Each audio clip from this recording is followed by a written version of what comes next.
श्री कृष्ण के सिरदर्द की कहानी। राधा और कृष्ण के प्रेम के बारे में कौन नहीं जानता है। कहते हैं कि कृष्ण और राधा का विवाह नहीं हो पाया था, लेकिन दोनों में इतना प्रेम था कि आज भी दोनों का नाम एक साथ लिया जाता है। श्री कृष्ण का राधा के लिए और राधा का श्री कृष्ण के लिए समर्पण देखते ही बनता था। शायद इसलिए अपने आप को सबसे बड़ा भक्त कहने वाले नारद मुनि को राधा से जलन होने लगी थी। यह बात श्री कृष्ण अच्छी तरह से जानते थे। एक दिन राधा के बारे में बात करने के लिए नारद मुनि श्री कृष्ण के पास आए। यह बात श्री कृष्ण को पता चल गई थी। जैसे ही नारद मुनि वहां पहुंचे तो श्री कृष्ण उन्हें देखकर अपना सिर पकड़कर बैठ गए। नारद मुनि ने श्री कृष्ण से पूछा कि क्या हुआ प्रभु, आप ऐसे अपने सिर को पकड़कर क्यों बैठे हैं।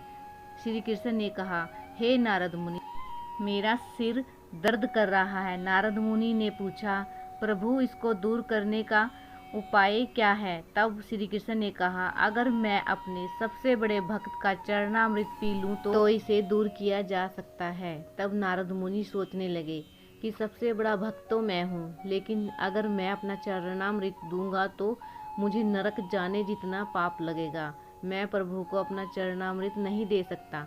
कुछ देर सोचने के बाद उनके मन में राधा का विचार आया और वे सोचने लगे कि लोग राधा को भी तो श्री कृष्ण का सबसे बड़ा भक्त मानते हैं, इसीलिए क्यों न उनके पास जाकर पूछा जाए।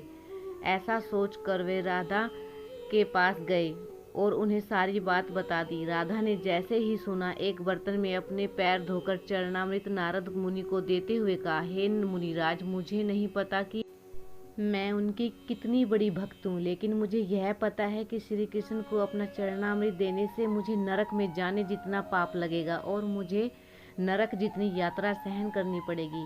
मुनिवर, वह सब मैं सहन कर सकती हूँ, लेकिन अपने स्वामी को पीड़ा में नहीं देख सकती। यह चरणामृत ले जाकर आप उन्हें दे दें। राधा की यह बात सुनकर नारद मुनि का सारा घमंड चूर चूर हो गया और उनको पता चल गया कि राधा ही सबसे बड़ी भक्त हैं और श्री कृष्ण ने यह लीला मुझे समझाने के लिए ही रची थी।